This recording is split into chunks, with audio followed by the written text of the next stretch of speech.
In my formative years, I was neither particularly gifted nor athletic. Despite participating in cross-country running, I never received any accolades or athletic respect from my peers. My academic performance was also mediocre, as I perceived myself to possess average intelligence and motivation. I had an average number of friends, both male and female, and resided in an average house with average family members. Even my name, Joseph Johnson, is not particularly distinctive. Neither I nor my family members could have imagined that such an ordinary individual would have two insights. It is unlikely that one would have anticipated that an individual with my background and abilities would have two significant insights. However, this did occur. My first insight occurred when I was 14 years old. I read an article about Bobby Fischer, arguably the most accomplished American chess grandmaster, and I developed an interest in chess. Despite my self-perception as an average intelligence, I discovered that I possessed a certain aptitude for chess. I was, in fact, quite intelligent and had a keen intuitive ability. In addition, I read extensively about chess strategy and joined the school chess club. I began participating in local tournaments, first associated with my junior school and then at a summer camp. In summary, by the time I was 18 and a senior in high school, I was an exceptionally skilled chess player. In fact, I was so accomplished at chess that I received a chess scholarship to college. This is likely not widely known. There are several dozen colleges in the United States that offer full chess scholarships, so even with my grades just above average, chess helped me in some subjects, especially mathematics. I was awarded a full scholarship to a reputable college. Interestingly, there are individuals who are enthusiastic about chess, or at the very least, have an appreciation for it. My reputation in my hometown due to my chess abilities led to some girls in school and nearby communities becoming acquainted with me. At least one of these girls was somewhat interested in me. A few months after my 18th birthday, I had my second epiphany. Her name was Denise, and she attended the local Catholic girls' school. She was not particularly beautiful, and none of the chess fans I had ever seen were either. However, she was not ugly either. In fact, she had very beautiful legs, which I saw when she competed. In a gymnastics competition at the same camp where I taught chess the summer before her senior year, I developed an interest in Denise. However, I did not pursue any further contact until the school year commenced. During the academic year, I encountered Denise on several occasions in situations that I perceived to be orchestrated. I deliberated on the best course of action. I took advantage of her attention while my hormones began to manifest, and within a few weeks, but most likely a few months, my voice became rougher and my appearance also changed slightly at Saturday's away rapid chess tournament. Den tennis happened to be nearby after it was all over. I won quite easily. I was not required to participate in the final match. She offered to provide me with transportation home. I accepted and informed my coach and the teammates I had been with that I would see him on Monday on my return. Denise's behavior escalated the situation, including lifting her skirt nearly to her knickers in what I believe was an innocent gesture while driving. Her legs were excellent. I agreed to pick her up at her residence that evening to attend a film. We kissed affectionately before I exited her vehicle. I considered this to be an auspicious evening. It proved to be more successful than I anticipated when I arrived at Denise's residence. She was attired in a manner that was more provocative than I had anticipated. I was of the opinion that the attire was appropriate for a movie. At this point, I was informed that her parents were not present and would not return for at least 4 hours. She approached me and kissed me on the lips. My immediate reaction was one of arousal. Despite my own status as a virgin, it was evident that Denise was not a virgin either. Before long, we were both naked once more. The full account of this event is too lengthy to include here. In summary, I had my first sexual encounter that evening. Despite my initial enthusiasm, I was unable to achieve erection for a second time. However, we engaged in pleasant, relaxed conversation, and I found that I derived pleasure from stroking and kissing her. 3.5 hours after my arrival at Denise's residence, she requested that I make a promise. I made the most fervent promise I had ever made in my life at that moment, and it was met with the utmost sincerity. Denise assured me that I had satisfied her with the enthusiasm and curiosity that I had previously only experienced in chess. I decided that I wanted to become an incomparable lover. After Denise, I was sure that this was not a long-term relationship. In the context of a long-term relationship, would be competing with jocks larger men and guys, so I had to have some kind of hook that would give me a competitive advantage. Once Denise proclaimed me the sex god of all time and shamelessly declared that although she still dates and has sex with other guys, I am by far the best, I began to look for new horizons. Denise and I didn't really love each other, although we couldn't have sex on average almost 3 times a week.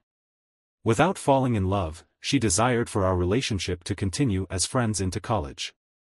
However, her parents were unwilling to fund her education at the same institution where I had secured a scholarship. Consequently, we terminated our relationship at the conclusion of the summer following our first year of college. Over the subsequent 3 years, Denise and I only engaged in romantic activity on a few occasions during the summer months. Despite the enjoyment derived from these encounters, and her assertion that I had become even more proficient in the art of seduction than I had been in high school, I was already contemplating a long-term commitment with a prospective partner. I was disheartened to discover a dearth of female chess enthusiasts in our institution of higher learning. Furthermore, the competition for attractive women was intense, particularly given my perceived lack of physical prowess, social status, and financial resources. Despite my amiable nature, I was not among the top 25% in terms of physical appearance. I did not possess irresistible charm. However, I compensated for my lack of attractiveness and charm with luck and motivation. Despite the fact that I had more than my fair share of satisfying sexual experiences during my first 2 years of college, the girls I had sex with were not exceptionally beautiful, nor were they the type to brag or even advertise that we had sex. I was eager for our relationship to continue, but I found myself increasingly drawn to the prospect of a romantic partnership with Dolores, a woman I had been interested in for several months. Dolores was a strikingly attractive individual, and I often found myself contemplating the potential of a romantic relationship with her. I was deluding myself into believing that there was any possibility of rekindling our relationship, given the caliber of men she was associating with. I was aware that the only chance I had of success was to seduce her and astonish her with my sexual prowess. However, Dolores had a friend and sorority sister named Bernice who was as loose and gossipy as any woman I had ever encountered. Despite her shortcomings, she was. It is worth noting that Bernice was not in the same unattainable category as Dolores. I met Bernice through mutual friends and 2 classes we took together during the first semester of my junior year. I was fortunate to encounter her at an outdoor party with male friends. She and her date had consumed alcohol and engaged in a public altercation as she attempted to flee from him. I intervened and informed her that he was a disagreeable individual. I then inquired if she required transportation home. She expressed gratitude and agreed to accompany me. On the way to her residence, in a state of inebriation, she collided with me on multiple occasions, consistent with her uninhibited nature, which was likely amplified by the alcohol she had consumed. She initiated numerous conversations of an explicit nature on the way to her residence. One of these discussions was particularly noteworthy. It involved a topic along the lines of, "One girl who dated you said that you possessed some remarkable hidden talents. Are you merely feigning disinterest, or are you genuinely a hidden male?" I was uncertain who she was referring to. I responded with a smile, which was, in fact, quite genuine. I was surprised because I did not believe that any of my companions were discussing me with the other girls. Her name is Melissa or Miranda or something similar. She was severely intoxicated at a party, and I observed her engaging in sexual intercourse with a man while berating him for not being as skilled as Joe Johnson. It is possible that it was another individual named Joe Johnson. I responded with a broad smile, which she found intriguing. In summary, I demonstrated Bernice my talents that night before she passed out the next day. Bernice showed up in my dorm room having practically kicked out my neighbor.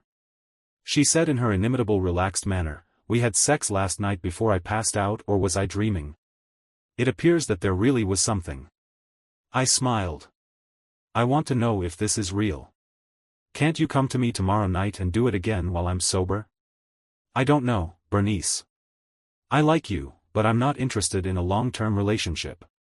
I am not interested in pursuing a long-term relationship, and I believe it is important for you to have a clear understanding of my intentions.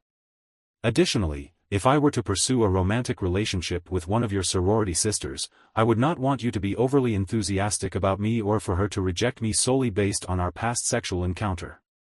She snorted in disbelief. I want to make it clear that I am not seeking a romantic relationship with you. I am not interested in pursuing a romantic relationship with you. However, I will not prevent you from dating one of my sisters if she expresses interest in doing so. My objective is to ascertain whether sexual intercourse with you in a sober state is as enjoyable as my recollection of it suggests. Please advise the time I should appear tomorrow. I inquired at 8, however, I have a test the following day, so you will have to leave at 10. If you can last that long, she chuckled, now smiling at herself, although it was a somewhat mischievous smile. At 8, I greeted her with a grin.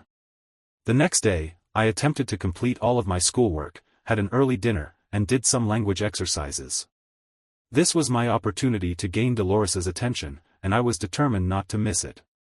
I arrived at Bernice's at 8. At 2000 hours, upon greeting me, I took the initiative and initiated physical contact with her, French kissing her and ensuring she was aware of the length and sharpness of my tongue, which was over 8.5 centimeters long. I then proceeded to carry her to the bedroom, where I proceeded to engage in sexual intercourse with her with great force, even neglecting to remove her top or my own clothing. I exerted great effort in this endeavor.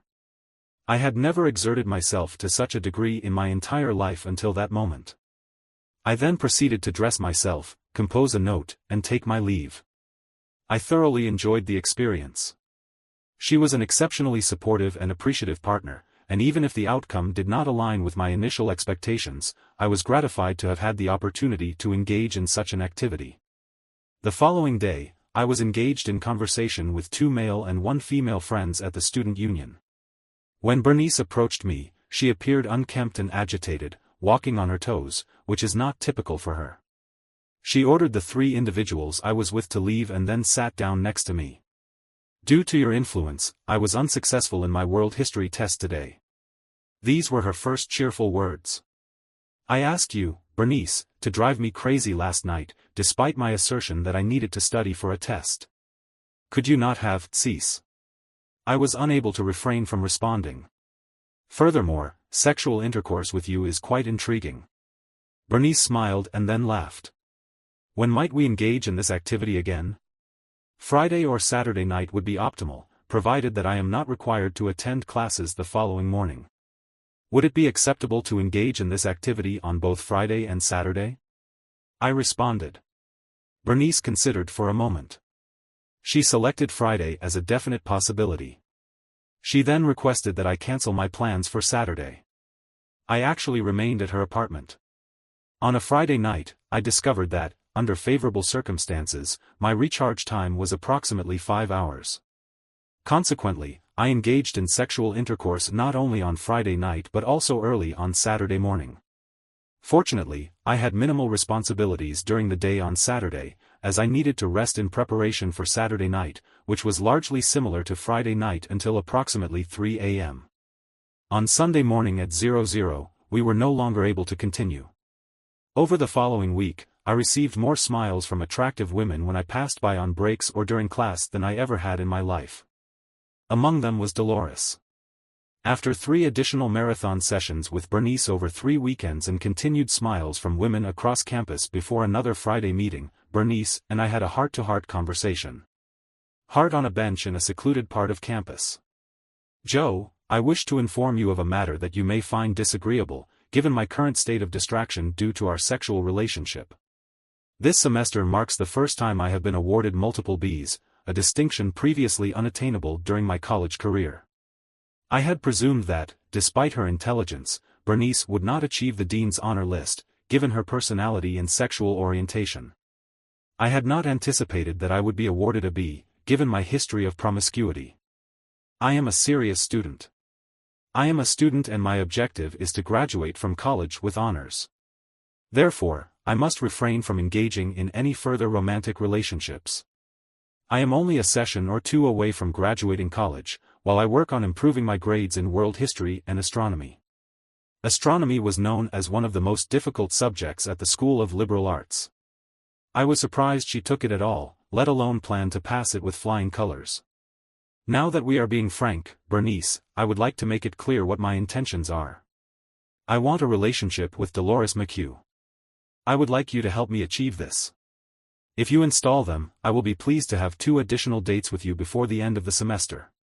We can choose the time and place together. Otherwise, we are finished. You are a petty blackmailer. She chuckled. I am not blackmailing you.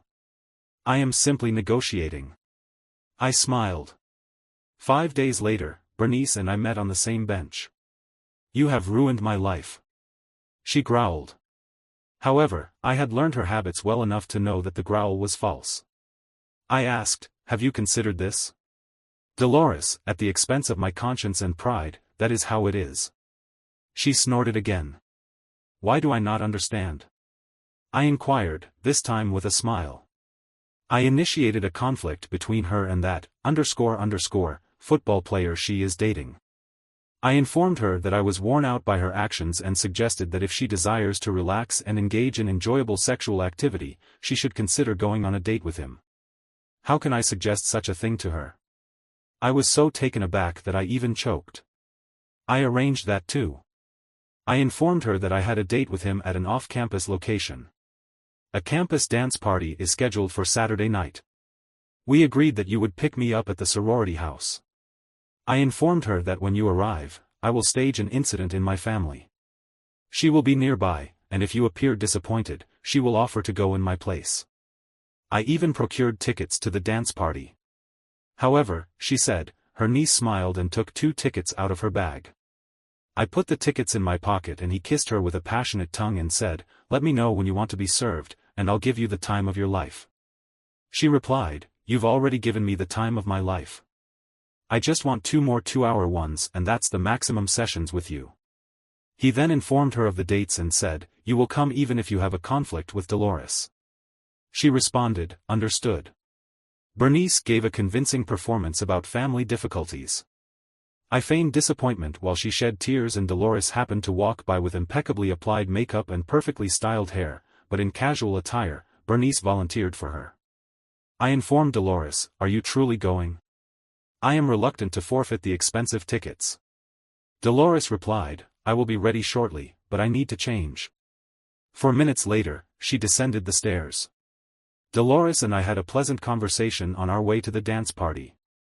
She was agreeable and attractive, with a unique combination of qualities. We had a good time at the dance party.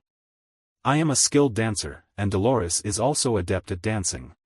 There were individuals we both knew at the party, despite the fact that Dolores had not consumed much alcohol. However, she appeared to be slightly intoxicated when we departed. I surmised that This hypothesis was corroborated when we returned to campus. Dolores unbuckled her seatbelt and leaned closer to me. Are you not one to exploit a vulnerable, inebriated female? She inquired. No, I replied. Besides, even if I were, your dorm room in my dorm would not be a viable solution. Thankfully, you are not a bore. Her speech was noticeably slurred. Bernice's absence may have contributed to this. On family business and provided me with the key to her apartment. Could we stop by for a moment on the way home so I could feed her cat? I was aware that Bernice did not possess a cat. I responded and promptly drove to Bernice's residence. Dolores fumbled with the key, was unable to insert it, and finally handed it to me with the words, try it. I am too intoxicated. I opened the door and she proceeded to walk around, uttering, hey kitty kitty, until I was inadvertently collided with by her, and she reciprocated by kissing me. I was rendered powerless and unable to resist her advances. She implored me not to exploit our physical relationship. I proceeded to lift her up while she continued to kiss me, and I laid her gently on Bernice's bed, which she had prepared with clean linens for this occasion. She then removed her undergarment without any resistance. In fact, she slightly raised her buttocks to facilitate my task. As we lay in a state of blissful rapture with her head on my shoulder on Bernice's bed, a thought suddenly occurred to me. It was the most satisfying sexual encounter of my life. Before exiting the vehicle, she turned to me and stated that it was the most satisfying sexual encounter of her life. Furthermore, she expressed her fondness for me. Joe, is there a possibility of a relationship? Does the legs of a duck swim in circles? Does Dolly Parton sleep on her back? Is a frog's butt waterproof? I grinned. I probably would have continued with the use of metaphorical language, but she interrupted me. That's enough. I understand everything. Dolores laughed. Pick me up at 7 on Tuesday evening for a student concert and maybe something else. She giggled, closing the door. I believe she heard me say, definitely. Before the car door closed, she waved and ran up the steps of the women's house. Things went better with Dolores than I could have anticipated. I had anticipated that by the time summer arrived, we would have engaged in sexual intercourse in 10 different locations on campus, including 3 nights in motel rooms and another night in Bernice's apartment. I did not express any interest in other women and did not observe them with any degree of attention, except to fulfill my commitment to Bernice and engage in 2 additional sexual encounters before graduating from college. I was profoundly grateful to Bernice and gave her my utmost attention on both occasions, despite feeling guilty for engaging in sexual relations with Dolores, even though we had not made any promises of exclusivity to each other. At the time, Bernice must have done well too, because she graduated as the top graduate of the School of Arts and Sciences. As a graduation gift and thank you, I gave her a diamond pen in an engraved holder that said, "Thank you, Bernice, for being the smartest, most selfless, and most attractive woman on the planet." She opened the gift and shed tears, hugging me. She wiped away a tear and asked what the chances of other sessions were, given that I would be working only 100 miles from her while I was with Dolores. I replied that there were no guarantees. I smiled, but I will always remember you.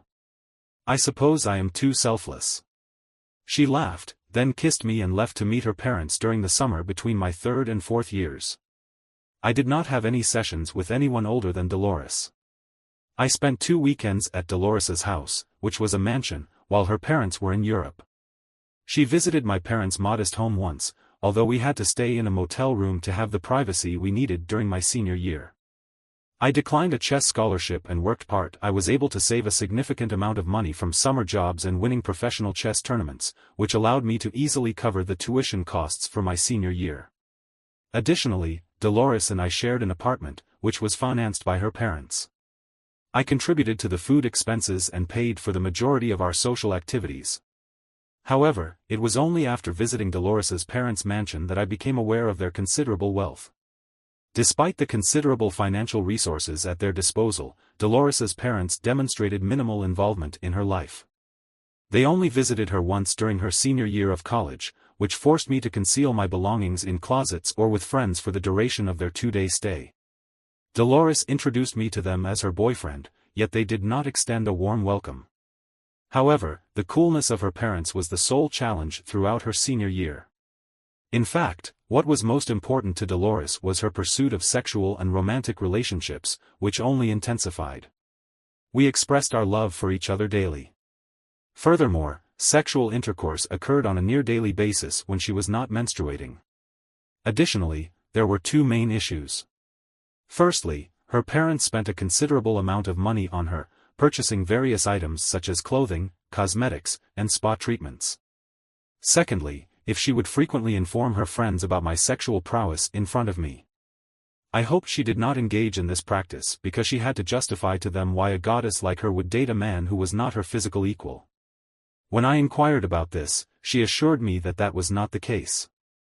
Nevertheless, this resulted in many of her friends either glancing at me or regarding me with caution, which I found unappealing. The logical progression of our relationship was the wedding, which took place 2 months after we graduated from university.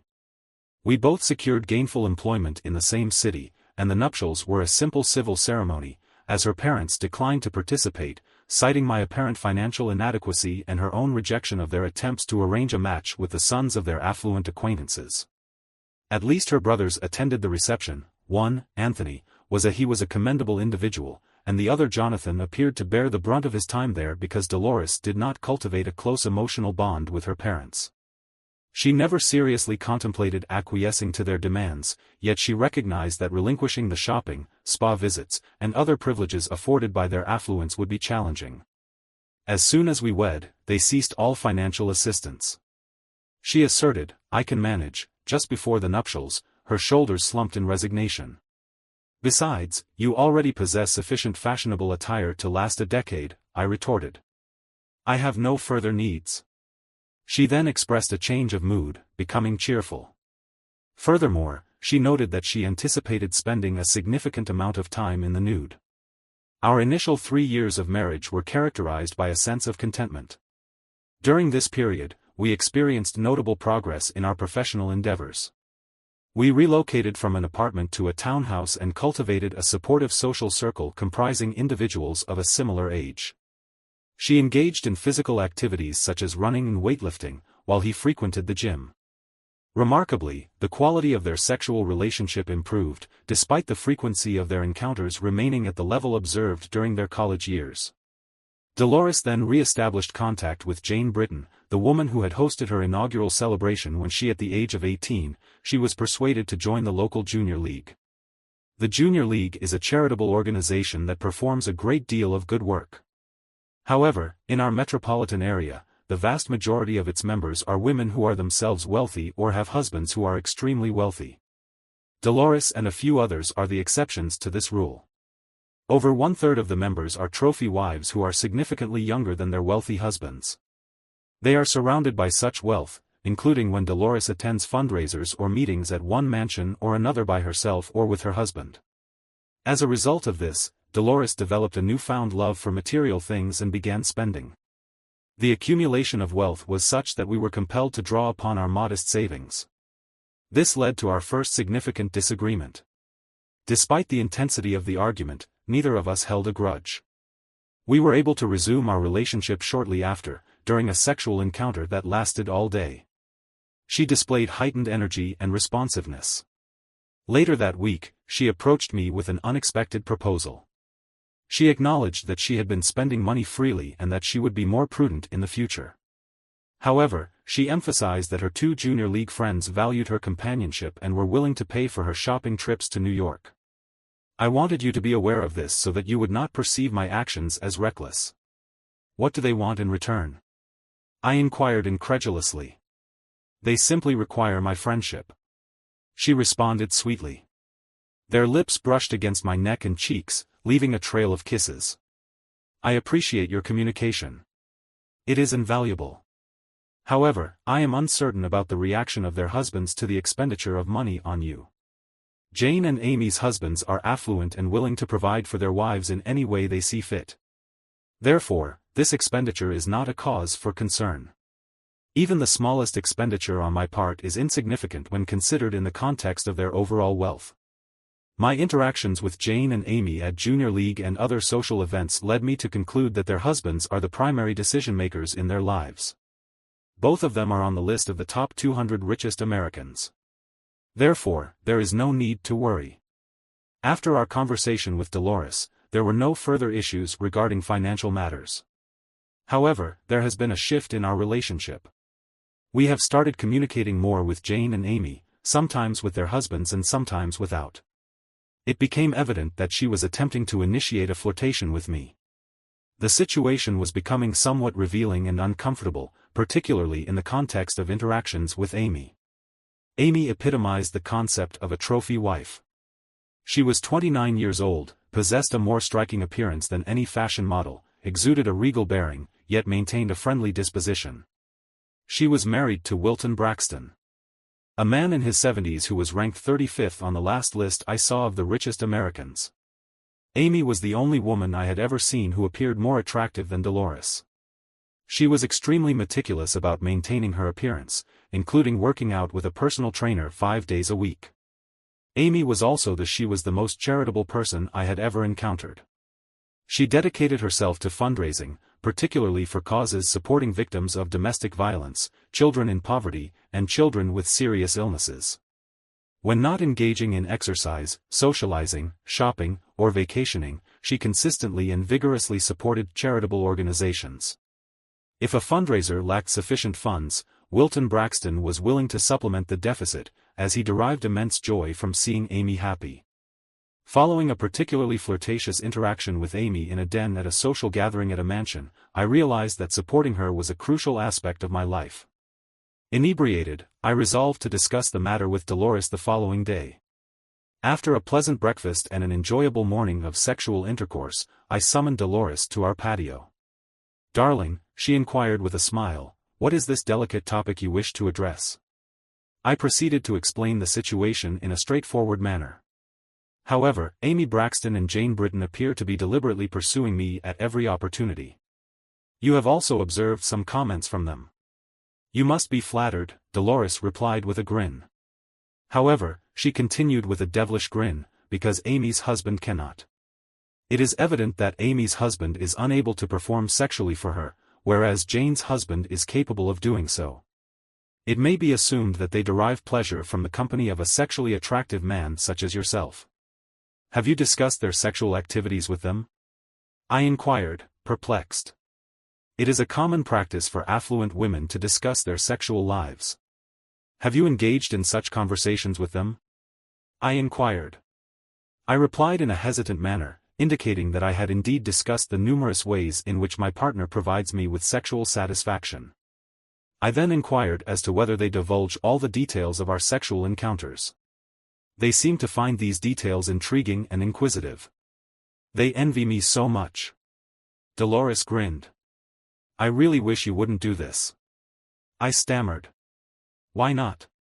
"They keep it to themselves." "Are you drunk when you talk about your sex life?" "Sometimes, but often, especially when we go to the spa or shopping, we are sober." "I think they live vicariously through me, and I am very." She replied that she was happy to help them, given that they sponsor her activities.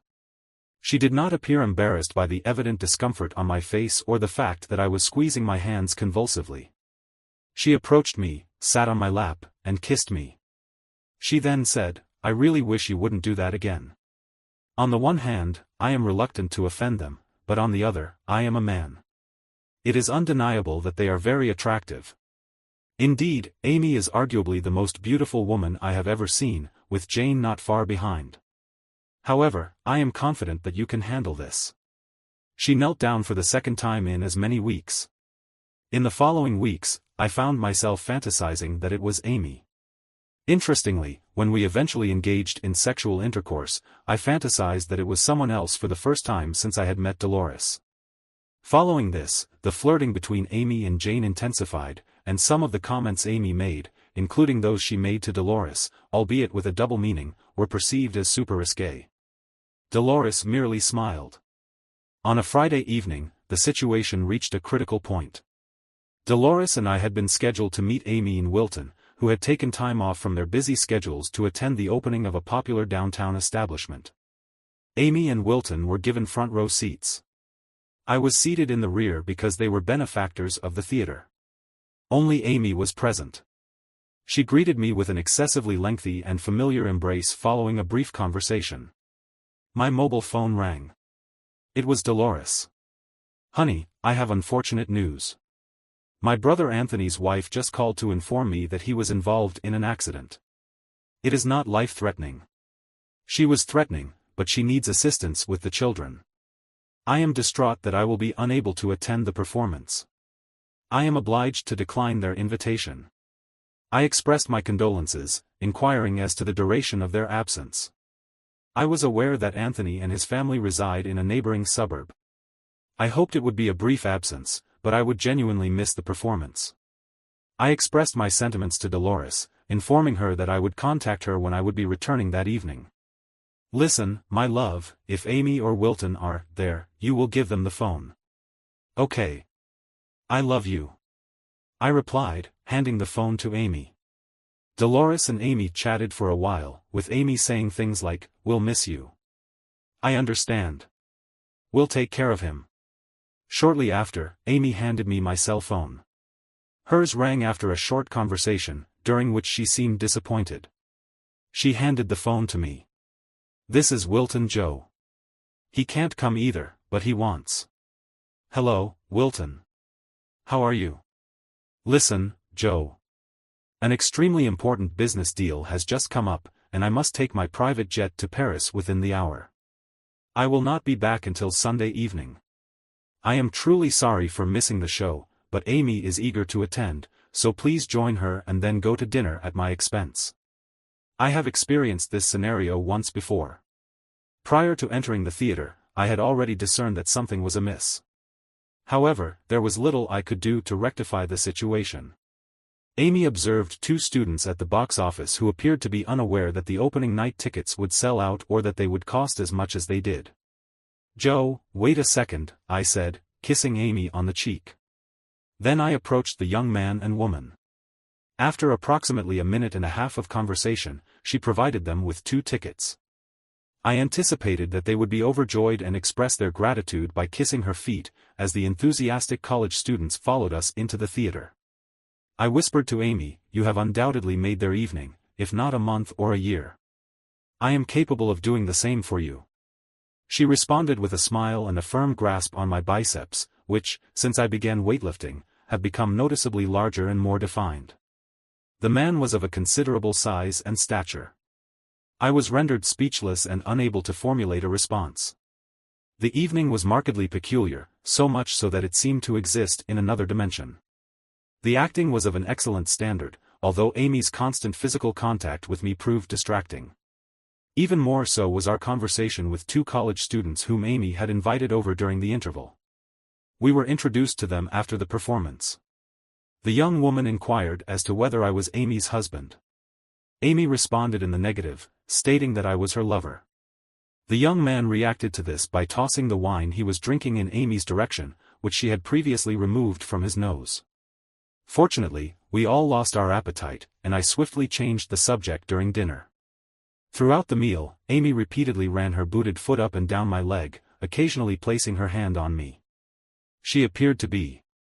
I consumed at least 7 alcoholic beverages during the course of the evening meal. I ate very little, attempting to maintain a steady stream of light-hearted conversation after dinner.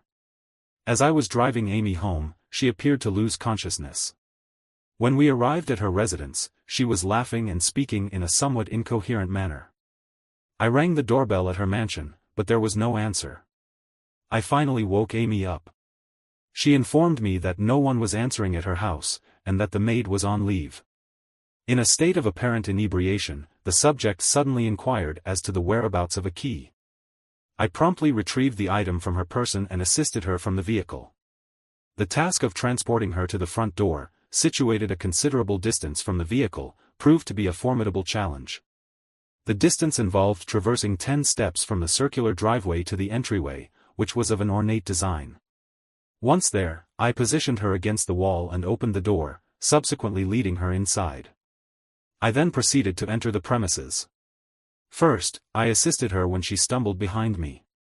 Then, she suddenly straightened up, closed the door, and leaned against it. She then took out her mobile phone and pressed a button. She seemed unexpectedly happy about this.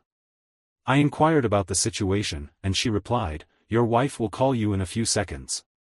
At that moment, my cell phone rang, and I answered the call while turning away from Amy. The caller said, "Hello, dear. Dolores informed me that Anthony's wife had requested my presence until Sunday evening, citing a pressing need for my assistance. I hope you do not mind my abrupt departure. Would have liked to converse further, but the circumstances here are rather chaotic. I love you and am eagerly anticipating Sunday." Her necklace of rubies and diamonds was a particularly striking feature, enhancing her beauty and sexuality. This was the only remark that I made that could be considered inappropriate, apart from a sigh. Amy approached me, pressing her breasts against my chest and wrapping her arms around my neck. "I apologize for my ignorance, Joe," but Dolores acted as a guide, providing clarity. However, I was still uncertain about one thing: what about Wilton? Wilton has been aware since our nuptials that he is unable to satisfy me sexually. However, he desires my happiness, provided that the man in question is married, that he approves of him, and that we practice safe sex. He expressed no objection to my extramarital activities. In fact, he expressed approval of you when he called you. I was undoubtedly speechless and my eyes widened as I gazed at Amy's mesmerizing beauty. "Azure, you are not the first male to have rejected me, are you, Joe?" she inquired rhetorically, inserting her tongue into his mouth while they kissed passionately. In his mind, a series of thoughts occurred in rapid succession. It was likely that Dolores had orchestrated this encounter to repay the costs of her shopping trips and spa treatments.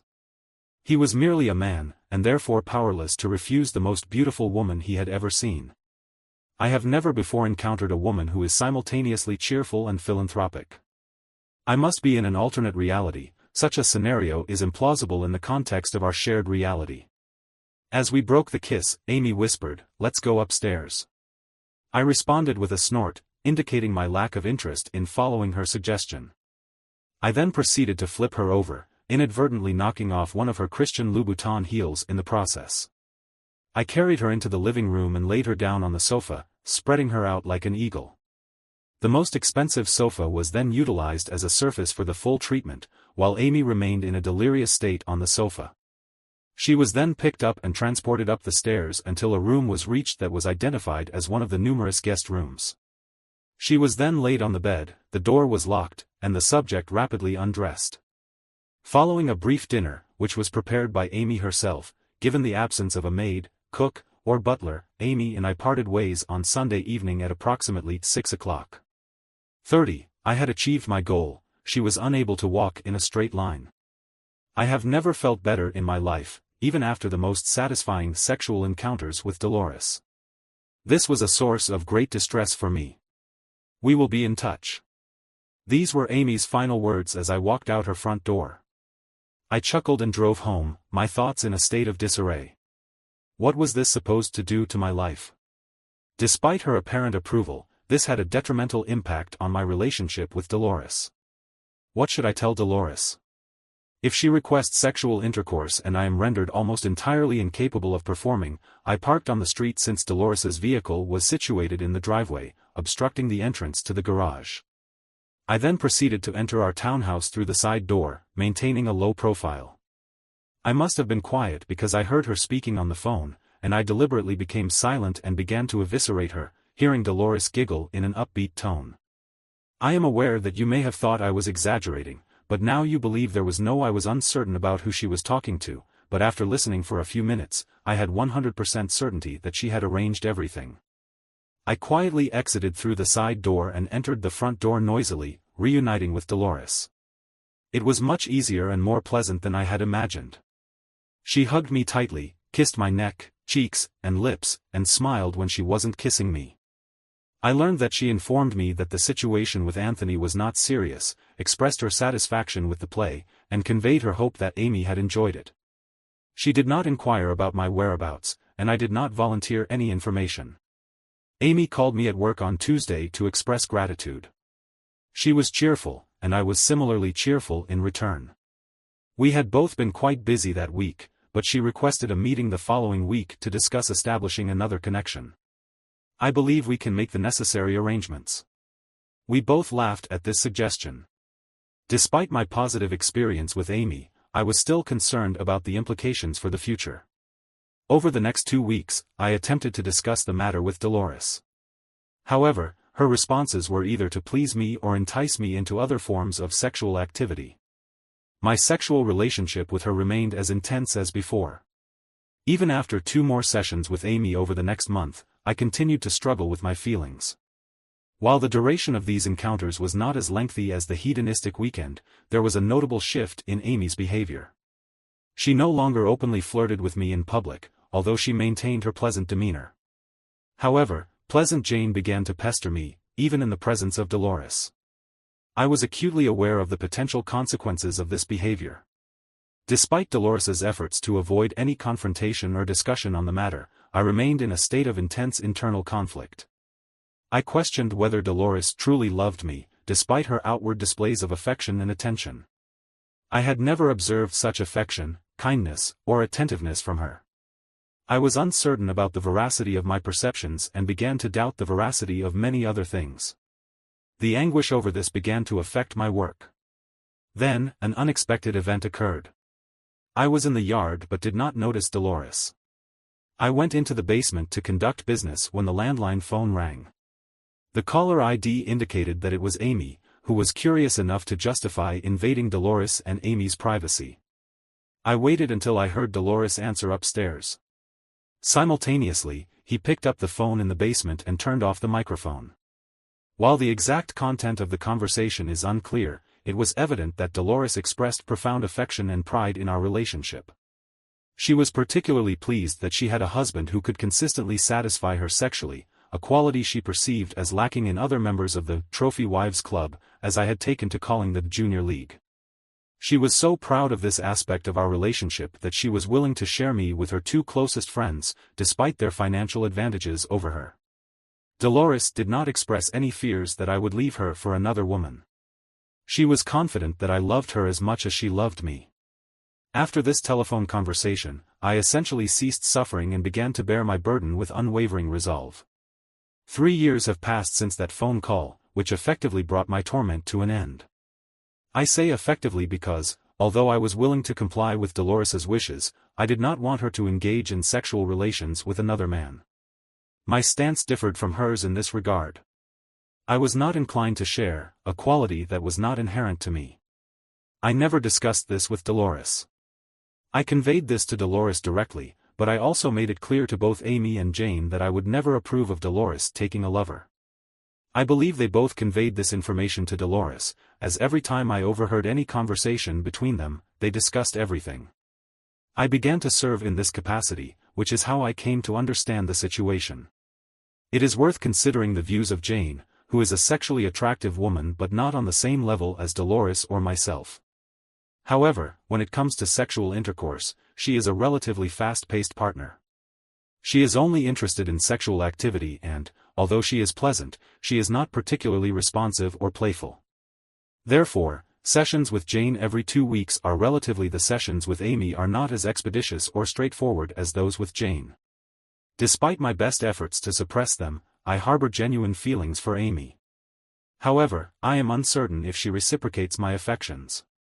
Despite this uncertainty, she consistently demonstrates high levels of responsiveness and playfulness, lifting my spirits more than any other woman in my life. Wilton is currently in poor health, and I am concerned about the potential consequences of his demise. I do not possess the answers to these concerns, and the situation becomes even more complex with the recent revelation that Dolores is 8 months pregnant.